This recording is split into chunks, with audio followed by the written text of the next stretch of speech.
эти люди? Да в основном обычные любители всего нового, живого и натурального. Офисные работники, инженеры, электрики, ну и руководители довольно влиятельных фирм и производств. 190 участников, 50 из которых бегут Трансурал 4-й год подряд и уже досконально знают каждый маршрут этой ультрагонки.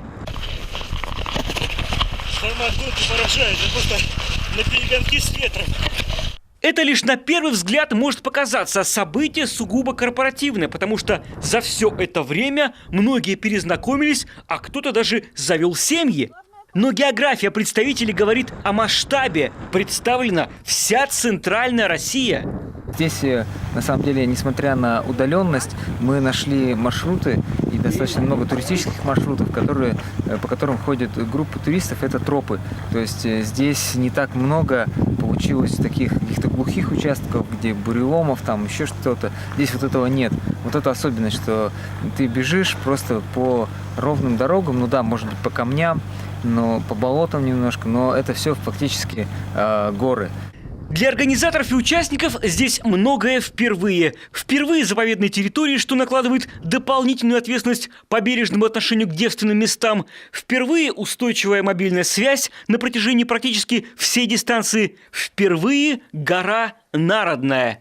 Для многих по-настоящему лакомый кусочек экстрима. Для справки, не каждого еще она подпускает к себе. Такая вот там капризная погода. Посещение приполярного Урала всегда было моей мечтой. Живя в республике, я здесь первый раз.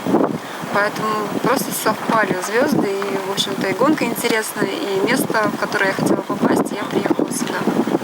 Татьяна – единственная сыктывкарка, принимающая участие в многодневном трейле. В родном городе бегом она увлеклась сравнительно недавно. Но в силу особенностей нашей столицы в основном это равнинные шоссейные тренировки. Перемещаться на скорости по центру Сыктывкара, откровенно говоря, негде.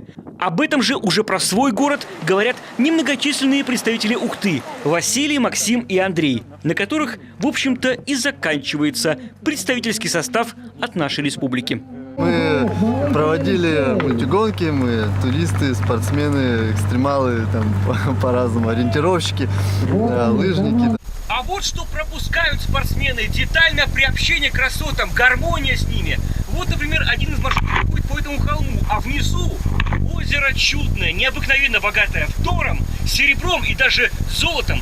Собственно, от озера пошло и название золотоносного месторождения, которое находится в километре отсюда. Чудное. С какого города? Архангельская область. Расширяем географию. С какого города? Екатеринбург. С какого города?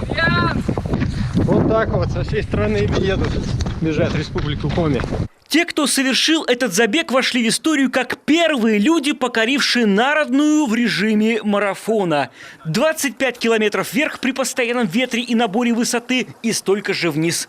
Обратно к исходной точке, базе «Желанная», настоящему очагу комфорта и цивилизации, где есть свет, связь и баня. Мы хотели обыграть команду «Рэй».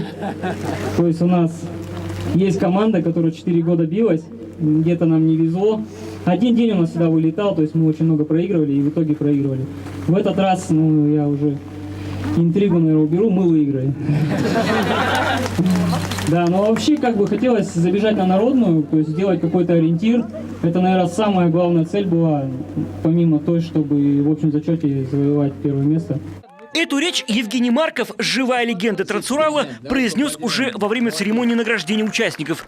Он единственный за все 4 дня сумел одинаково превзойти конкурентов по всем 4 дистанциям. По-настоящему рекордсмен к финалу шел на пару-тройку минут быстрее других. Секрет такого успеха, с его слов, вроде бы прост. Постоянные тренировки и битва за время. Аккуратненько, где? Какая рука? Все, понял. Есть. На повороты ниже к оврагу. Есть. Hey, everybody at home.